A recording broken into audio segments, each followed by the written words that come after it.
Blessings. Welcome to today's Law Enforcement Daily Devotional. Today we are in 2 Kings chapter 22, verse 1 through chapter 23, verse 28. Then we go to 2 Chronicles, and it's chapter 33, verse 8 through verse 35, chapter 35, verse 19. A lot of times we talk about the 2 Chronicles story and the 2 Kings Chronicle story will pretty much mirror each other, but that's not the case here today. Um, there are quite a few similarities and differences. 2 Chronicles is really cool because you know how I love to compare the Levites and their duties and responsibilities with law enforcement. 2 Chronicles really talks a lot about the duties that King Josiah gave the Levites during this time. So if you haven't read it, I would really strongly suggest reading it. I'm not going to go through 2 Chronicles today because the takeaway for me was in 2 Kings. And again, it's a little bit different story. It has a lot more of this content I want to talk about than 2 Chronicles does. It focuses more on the Levites and their responsibilities during Josiah's reign to bring all of God's rules and ordinance back in place and destroy all of the temples, the idols, all these terrible things that Manasseh and the bad kings of Judah had put up to worship in place of God. Josiah was a great king, came to be a king at a very young age, um, and let's get into it. Chapter 22, verse 11. Now Josiah is sitting on the throne. All the money that keeps coming into the temples, uh, the offerings and the tithes, all the gifts, he tells the Levites to get it and bring it in. And then when they get it, to just start paying people to come in and fix the house of the Lord because it's fallen into disrepair. People didn't care about it because they're worshiping other gods. But he and a group of leaders that were with him, he had great counsel. You could do a whole study on the counsel that he got. He had good godly counsel, but he and the counselors, his administrative staff, decided to um, not rebuild, but to repair the temple and restore the worship of God. So while they're restoring the worship of God and redoing the temple, repairing it and whatnot, they find the book of the law. Now, this was most likely the Torah, the first 5 books of the Bible that Moses wrote, which gave the laws: Genesis, Exodus, Leviticus, Numbers, and Deuteronomy. And we've gone through those and we know all the law that is in that. So this priest brings us to Josiah and he reads it to him, and Josiah realizes that, man, what they're living in the moment and what they have been living in is nothing but sin, and God hates what they're doing as far as worshiping other gods, sacrificing their children to Molech and doing these things that are horrible. And he rips his clothes and he cries out. He's like, man, we have got to humble ourselves. We're in trouble.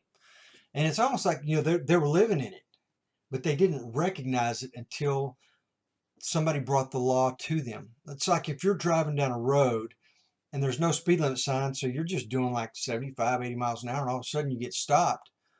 Or let's say you don't get stopped. All of a sudden you see a sign coming at you, a speed limit sign that says 45. Well, up until that point, you didn't know you were breaking the law, but all of a sudden, man, you probably hit your brakes and you slow down.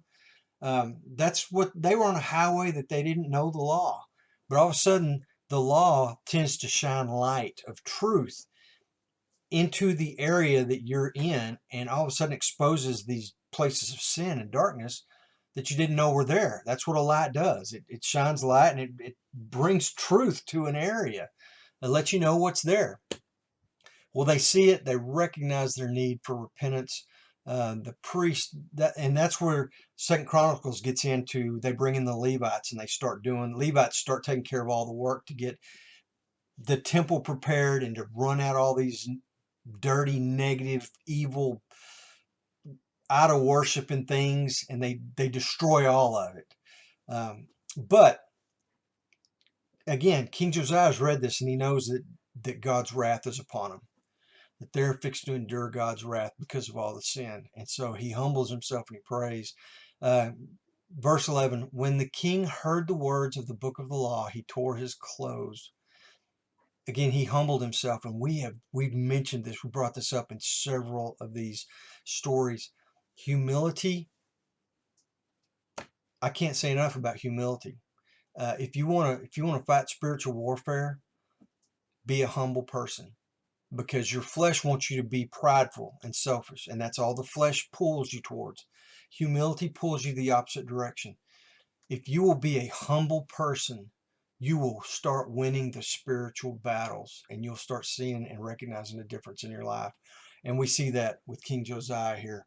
God is so pleased by King Josiah's humility and his true repentance of his heart. It's not just for show, that God says, you know what? I'm not going to bring my wrath and this disaster on you. I'm going to let you live in peace because you've humbled yourself, and you're walking in the ways of the Lord.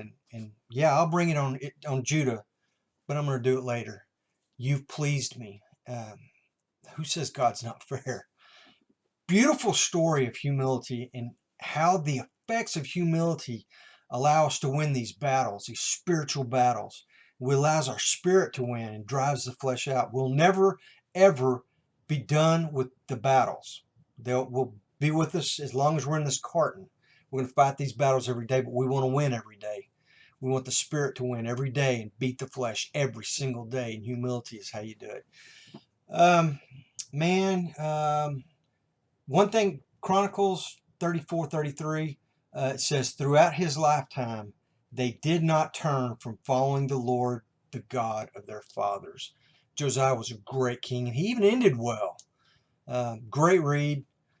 So if you didn't read it, please go back and read. It's awesome. Tomorrow, bear with me. I'm not even going to, on the backslide, just pause it and write down all the things. It looks like a ton of reading, but they're really short snippets. We're going to read Nahum, the whole book, which is tiny. We're going to read 2 Kings chapter 23, but we're only going to read verses 29 through 37. We're going to go to 2 Chronicles, and we're going to read chapter 35, verse 20, through chapter 36, verse 5. Short amount of verses. Then we're going to go back to Jeremiah, and we're going to read chapter 22, verses 10 through 17. So come back here tomorrow. Let's get ready to talk about our law enforcement takeaway. And in the meantime, you guys be safe.